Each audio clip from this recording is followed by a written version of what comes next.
نبی اکرم صلی اللہ علیہ وآلہ وسلم نے فرمایا، قیامت کے دن مومن کے میزان میں اخلاق حسنہ سے بھاری کوئی چیز نہیں ہوتی، اور اللہ تعالیٰ بے حیا بد زبان سے نفرت کرتا ہے۔ کہ رسول اللہ صلی اللہ علیہ وآلہ وسلم نے فرمایا، جہاں بھی رہو اللہ سے ڈرو، برائی کے بعد جو تم سے ہو جائے بھلائی کرو، جو برائی کو مٹا دے، اور لوگوں کے ساتھ حسن اخلاق سے پیش آؤ۔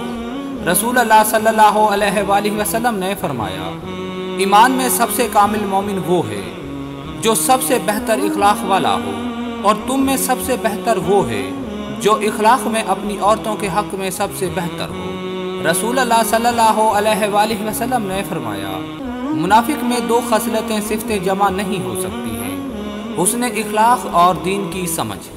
حانی رضی اللہ تعالیٰ عنہ سے مروی ہے کہ جب وہ رسول اللہ صلی اللہ علیہ وآلہ وسلم کے پاس آیا تو کہا، اے اللہ کے رسول، کون سا عمل جنت واجب کرتا ہے؟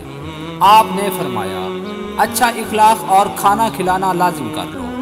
رسول اللہ صلی اللہ علیہ وآلہ وسلم نے فرمایا، جو شخص جھگڑے کے وقت جھوٹ بولنا چھوڑ دے حالانکہ وہ حق پر ہے، اس کے لیے اطراف جنت میں ایک مکان بنایا جائے گا۔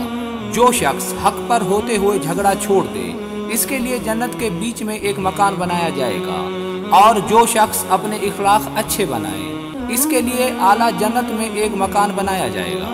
حضور نے فرمایا، اللہ اس شخص کے چہرے کو تر و تازہ رکھے جس نے میرے سے کوئی حدیث سنی، پھر جیسے سنی ویسے اسے آگے پہنچا دیا۔